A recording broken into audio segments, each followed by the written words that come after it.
Okay,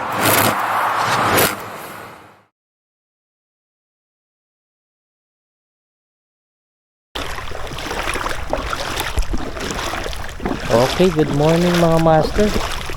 Ayan. Fishing adventure muna po tayo. Dito na naman po kami sa dating spot namin, kila Uncle Nestor. Kasama ko ngayon si Kuya Anton at si Uncle Nestor. And then ito mababaw po yung tubig ngayon. Hibas. Malapad ang hibas. Ayun. Yung bangka namin di pa makalis, kaya ito mag tapon-tapon muna ako dyan sa may gilid. Baka makadali tayo ng isda. So ito mga master, maganda yung panahon. Hindi siya ganong mainit. Sana makadali tayo ng talakitok. So ngayon pala mga master, ito yung gamit ko. Bagong rod, itong pen na warmonger na galing po sa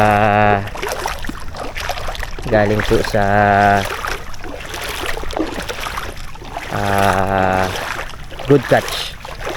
Ayan, Good Catch.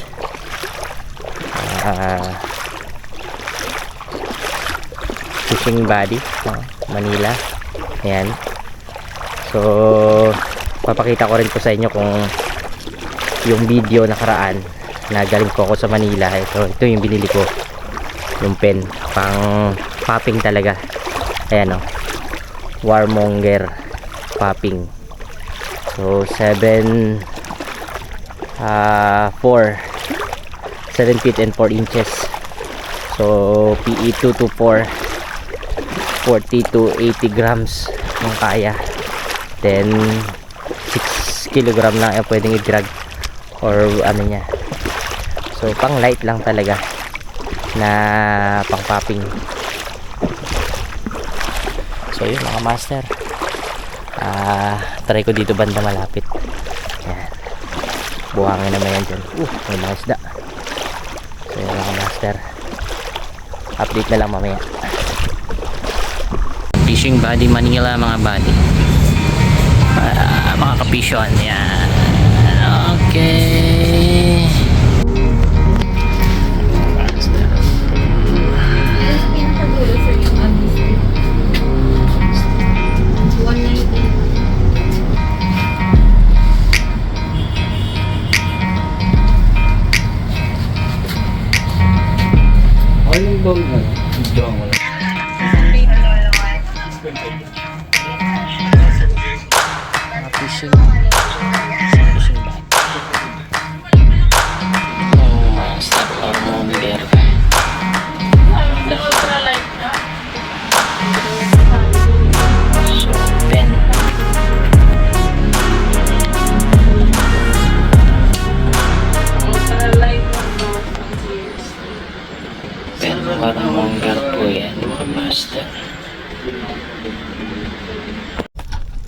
So yan mga master, try muna mag shore casting. Medyo mababaw pa kasi, kaya hindi makaano sa ano,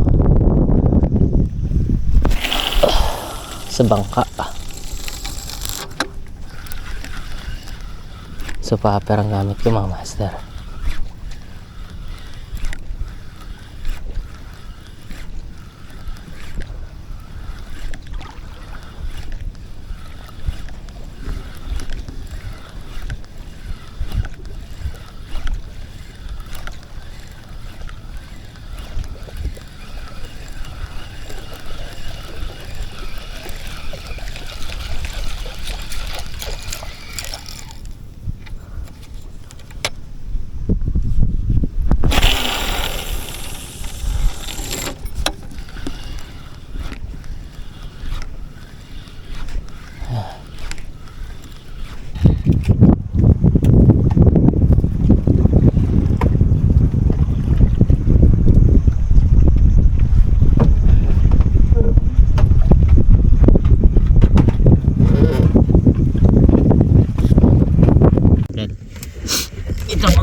Action!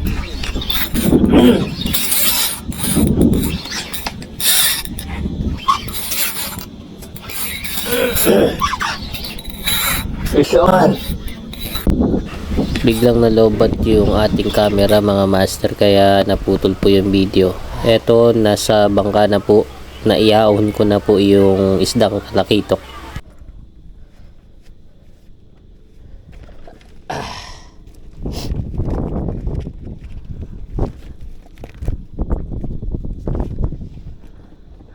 Sa gilid sila. Sa gilid sila.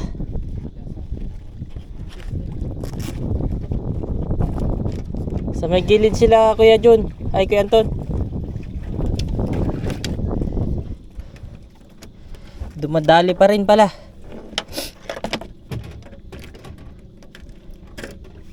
Lunok niya yung ano. Lunok niya.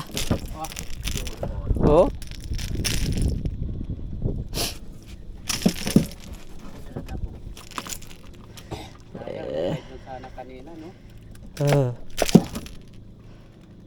Labas yung ano niya. Kinain niya.